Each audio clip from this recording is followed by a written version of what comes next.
नमस्कार, संवाद पे आपका स्वागत है। मैं हूं चेतना शर्मा आपके साथ। राजस्थान विधानसभा के इतिहास में पहली बार हुआ था किसी विधायक को रंगे हाथों रिश्वत लेते गिरफ्तार किया गया था। बागी दौरा यानी कि बांसवाड़ा से भारतीय आदिवासी पार्टी के विधायक जयकृष्ण पटेल को। ये मामला जितना बड़ा है, जितना ज्यादा लग रहा था कि अब जाकर ये शांत हो गया है, लेकिन ऐसा नहीं है। एक और नया मोड़ आ गया है इस मामले में और राजकुमार रोत और बाप पार्टी की मुश्किलें बढ़ती हुई दिखाई दे रही हैं। जी हाँ, बागीदौरा सीट और आसपास के आदिवासी बहुल क्षेत्रों में पटेल का बहुत बड़ा प्रभाव माना जाता था। उनकी गिरफ्तारी से बाप की छवि को गहरा धक्का पहुंचा है। आदिवासी राजनीति में भरोसे का संकट खड़ा हो गया है इस घटना से। अब वो सोचने पर मजबूर हो जाएंगे कि क्या उनके प्रतिनिधि सच में उनके मुद्दे उठा रहे हैं या सत्ता में रहते हुए निजी लाभ देख रहे हैं। कांग्रेस और बीजेपी दोनों ही इस मामले का राजनीतिक फायदा उठाने की कोशिश कर सकती हैं। 2028 के विधानसभा चुनाव में ये मामला बड़ा चुनावी मुद्दा भी बन सकता है और इसको भुनाने में कोई दोनों बड़ी पार्टी कांग्रेस और बीजेपी पीछे नहीं रहेगी, क्योंकि अब सदाचार समिति की एंट्री इस मामले में हो गई है। क्योंकि सदाचार समिति की जांच इस मामले की अब अग्नि परीक्षा बनेगी। यदि समिति पटेल को दोषी मानते हुए विधायकी रद्द करने की सिफारिश कर देती है तो ये भारत में लोकतांत्रिक संस्थाओं की मजबूती का एक बहुत बड़ा उदाहरण बन सकती है।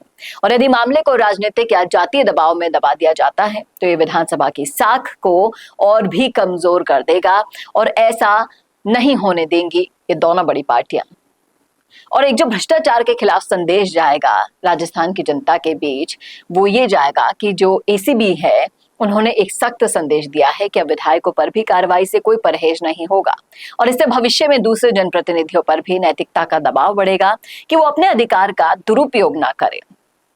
आपको बता दें कि ये केस देश के दूसरे राज्यों के लिए भी एक नजीर बन सकता है और कहीं ना कहीं अगर इस पूरे के पूरे प्रकरण का चुनावी गणित पर प्रभाव देखें तो ये मामला कई स्तरों पर असर डाल सकता है। जैसे कि बाप की विश्वसनीयता पर सवाल उठेगा, क्योंकि ये पार्टी के लिए एक बहुत बड़ा झटका है। पार्टी को अपने संगठन और नेतृत्व को मजबूत करने की जरूरत होगी, क्योंकि एक बहुत बड़ा काला धब्बा इस मामले ने लगा दिया है। मतदाता मनोवृत्ति में बदलाव भी संभव है।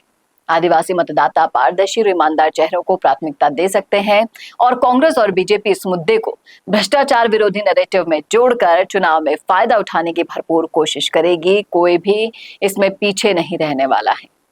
अब बात करते हैं भविष्य की।